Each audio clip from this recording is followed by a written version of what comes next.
Olá, meu nome é Andréa Noli Maluta, estou aqui com vocês hoje para falar um pouquinho sobre saúde mental e comportamento humano. E hoje no meu divã tem uma convidada, que é a psicóloga Liliane Borba Salete de Limas.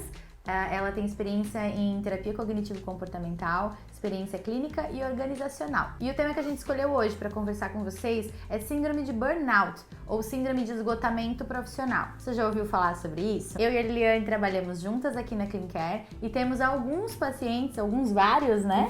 Em tratamento com essa síndrome. E gostaria de hoje saber dela a opinião, como é que é na clínica da parte de psicoterapia, atender esses pacientes, como que você percebe. Oi, Andréa, né? É muito bom a gente poder falar, né, sobre essa síndrome que é tão comum, na verdade. Às vezes as pessoas não se percebem, elas acham que para estar, né, com essa síndrome tem que ter algo muito gritante. Então eu sempre começo perguntando, a pessoa que começa a terapia, eu pergunto, como você se percebe no dia a dia? Gosta de trabalhar? Gosta de fazer o que faz? Já é um começo. É curioso que as pessoas não se perguntam muito essas coisas, né? Eu vejo que as pessoas às vezes passam um concurso público ou entram em determinada carreira porque parece uma ideia legal ou até se identificam com aquela área, mas depois de um tempo a rotina profissional muda, o estresse chega, não necessariamente a pessoa faz uma reavaliação daquilo, se aquilo realmente a faz feliz, né? Como que é a rotina também naquele ambiente. Pra você, assim, quando os pacientes chegam, você acha que eles sabem que tem relação com o trabalho? Eles percebem que estão em processo de adoecimento ou não? Geralmente não, porque a partir do momento que você trabalha, né,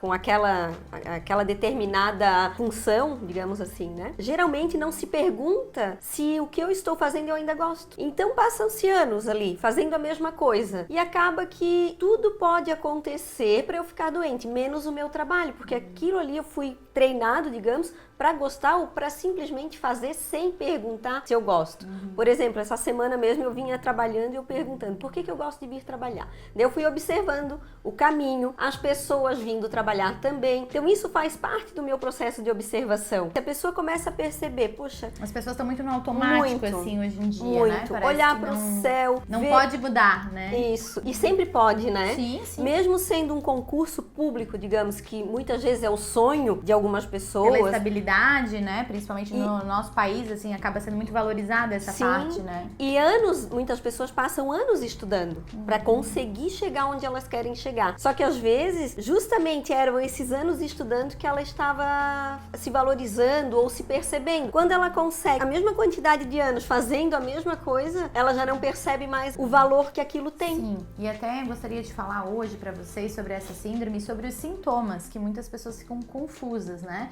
Então, a síndrome de burnout, que chama esgotamento profissional, esse nome em inglês quer dizer queimar de dentro para fora. Então, é realmente como se a pessoa fosse indo e usando os limites dela até que ela chegue em determinado momento e ela está exausta, né? Então, seria a tríade de exaustão emocional, despersonalização e baixa realização pessoal no trabalho. Essa é a tríade diagnóstica. Inclusive, burnout em professores foi o meu tema da dissertação de mestrado. Estudei a fundo justamente por ter muitos pacientes com essa patologia. É muito comum pessoas que têm profissões que lidam com o público, então professores, médicos, enfermeiros, bombeiros, policiais, serem mais acometidos do que outras profissões. E é engraçado que justo essas profissões que têm muito a ver com o propósito, né? As pessoas que buscam essas profissões, elas se identificam, elas têm um propósito maior em executar o seu trabalho. Então elas pensam que estar insatisfeito com o trabalho é preguiça, é porque elas estão cansadas, elas não conseguem notar que alguns sintomas já são de adoecimento.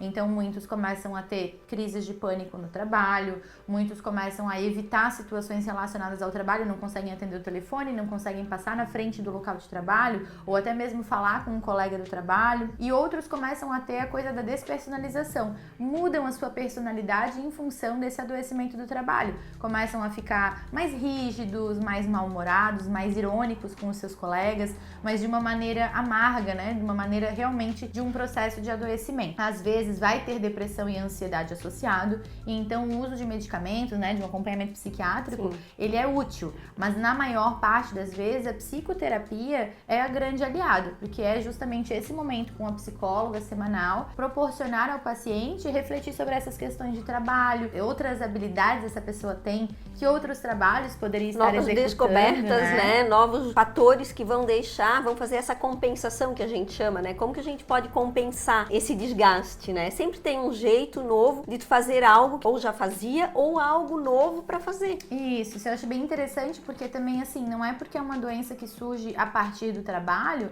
que a única solução vai ser o afastamento do trabalho. Talvez em alguma situação, e muitas vezes é necessário um afastamento temporário para iniciar o tratamento e ficar livre dos sintomas, né? Mas muitas vezes depois a gente consegue resgatar esse paciente e ele vai criar ou uma nova situação de ambiente de trabalho, ou uma readaptação com relação à carga horária, né? Isso também é possível. Sim. E não se fala muito sobre isso, né? E existe sempre maneiras de rever aquilo que a gente faz durante muito tempo, né? Por mais que goste, né? Por mais que a gente goste, a gente vai fazer de forma diferente, porque nós somos pessoas, né, seres humanos que precisamos estar no desafio. É o desafio que nos move, né? E esse movimento, eu costumo falar assim, ó, que interessante, né? A Terra não para um só segundo, mas a gente quer chegar num lugar e deu, agora eu cheguei. Isso não traz esse gosto pela coisa, né? Esse movimento. E muitos anos, né? Eu também converso isso com os meus pacientes. A gente não usa a mesma roupa a vida inteira, a gente não se alimenta das mesmas coisas a vida inteira. Imagina se a gente comesse, né, a mesma comida todo dia por 20, 30 anos.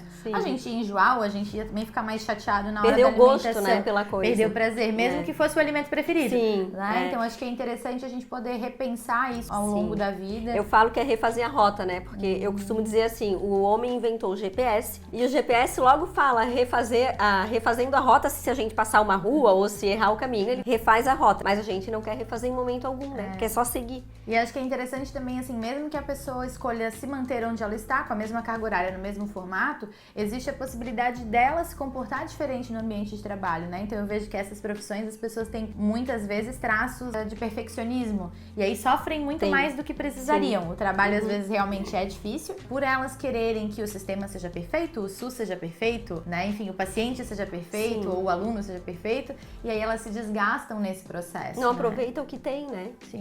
Aquilo que ela conquistou, que durante anos a forma dela desgastar, gastar aquela energia para isso, depois de um tempo, tendo aquilo, já começa a gastar a mesma energia de outra forma. E a energia que faz falta, né? Aquela energia que é gasta na obsessão com a coisa perfeita é a energia que vai faltar para ela fazer o exercício físico dela, cuidar dela, programar a aposentadoria dela, enfim, né? Tantas outras coisas, né? Sim, gastar energia de forma saudável, né? Sempre. Sim. Um outro aspecto que eu queria dividir com vocês hoje é que o trabalho, ele é uma parte muito importante, mas é apenas uma parte da nossa vida, né? A gente tem família, a gente tem amigos, a gente pode ter hobbies, a gente tem que ter um tempo para cuidar da gente. Isso não é luxo, isso faz parte da saúde mental, né? Deveria fazer parte da saúde mental de todos nós. Então, se você se identificou, se você acha que talvez esteja num processo de esgotamento profissional, saiba que a avaliação psiquiátrica ou um acompanhamento psicológico podem lhe ajudar muito, tanto a ajustar o molde com o qual você está trabalhando atualmente para tentar diminuir os seus sintomas, quanto repensar, né, que outros caminhos você poderia seguir para ser mais feliz. Não tem sentido a gente levantar todo dia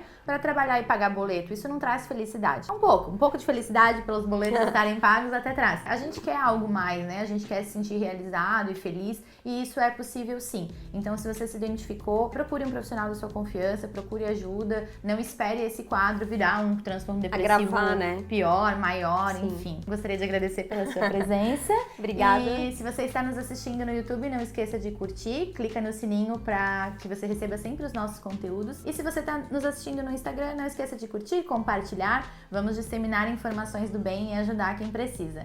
Um abraço e até o próximo vídeo. Tchau!